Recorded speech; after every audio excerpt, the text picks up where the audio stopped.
Salut tout le monde! Il est temps de voir comment créer un style dans Word, mais aussi comment le modifier et pouvoir évidemment le réutiliser n'importe quand dans n'importe quel document. Vous allez voir, c'est super pratique. Allez, c'est parti!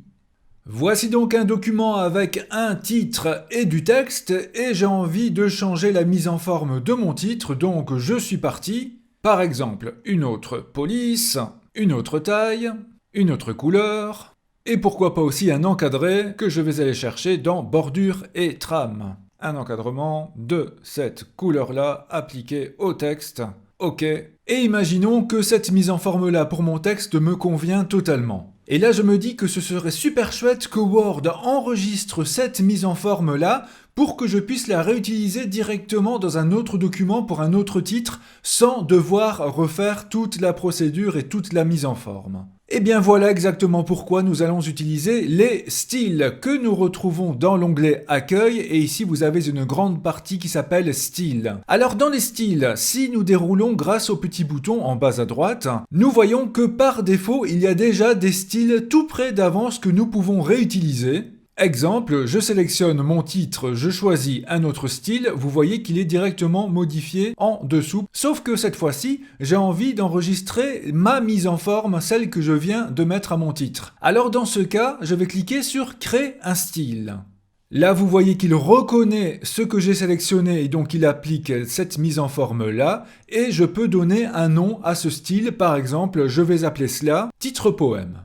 Je clique sur OK.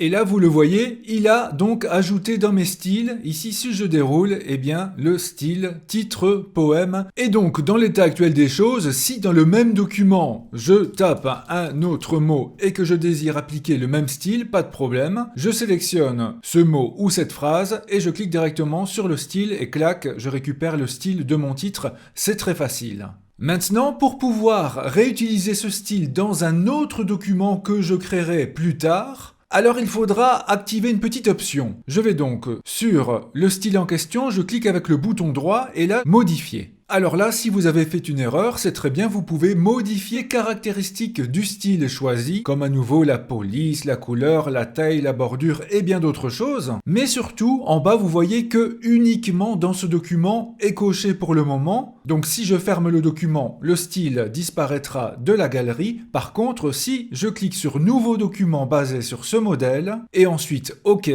faisons le test. J'ai fermé mon document, j'en ai créé un nouveau et regardez, dans la liste des styles, nous reconnaissons notre titre poème. Et là, par exemple, je peux directement cliquer dessus et taper un mot et cela fonctionne très bien. Bien sûr, vous pouvez aussi cliquer avec le bouton droit sur le style en question et choisir de supprimer le style de la galerie s'il est en trop. Deuxième cas, vous pouvez aussi créer un style à partir de rien. Ici pour l'exemple, je vais sélectionner mon deuxième titre et le remettre dans le style normal, c'est-à-dire le texte de base, comme vous voyez, comme si vous veniez de le taper à l'ouverture du document. Et ici, pour une fois changé, je vais aller sur le tout petit bouton en bas à droite de la partie style, ce qui me permet d'avoir une petite fenêtre que je peux déplacer et même agrandir avec la liste de tous mes styles enregistrés, dont le titre poème bien évidemment. Si vous travaillez avec beaucoup de styles, cela peut être très utile pour passer de l'un à l'autre. Mais j'ai aussi en bas le petit bouton pour créer un nouveau style. Ici je vais l'appeler texte poème.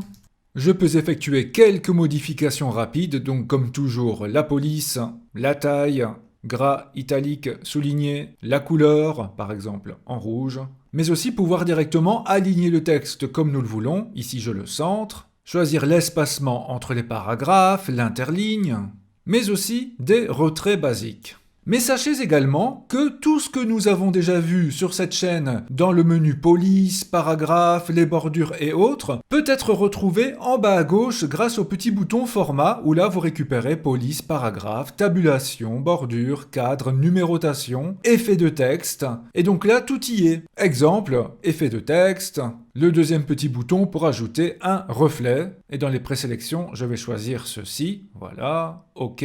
Nous avons toujours l'aperçu qui apparaît ici. Nous voyons bien le reflet que je viens de mettre. Mais aussi, si nous allons dans Police, nous récupérons le menu complet Police pour choisir par exemple le double soulignement. Et vous remarquez que juste en dessous de l'aperçu, vous avez toutes les caractéristiques que vous avez ajoutées. C'est comme un résumé, en quelque sorte. Et alors, n'oubliez pas de soit cocher uniquement dans ce document pour qu'après le style disparaisse, ou alors de bien le garder dans la galerie pour tous les nouveaux documents. Imaginons que ce soit parfait, je clique sur OK. Évidemment, le texte sélectionné se transforme, mais si par exemple je veux appliquer cela pour ce texte-ci, eh bien voilà, mon style est apparu dans ma galerie et je peux directement l'appliquer. Vous voyez donc, c'est flexible et pratique. Voilà, j'espère que vous avez trouvé cela sympa. Si vous appréciez, n'hésitez pas à vous abonner à la chaîne si ce n'est pas déjà fait. Merci à vous et à très bientôt.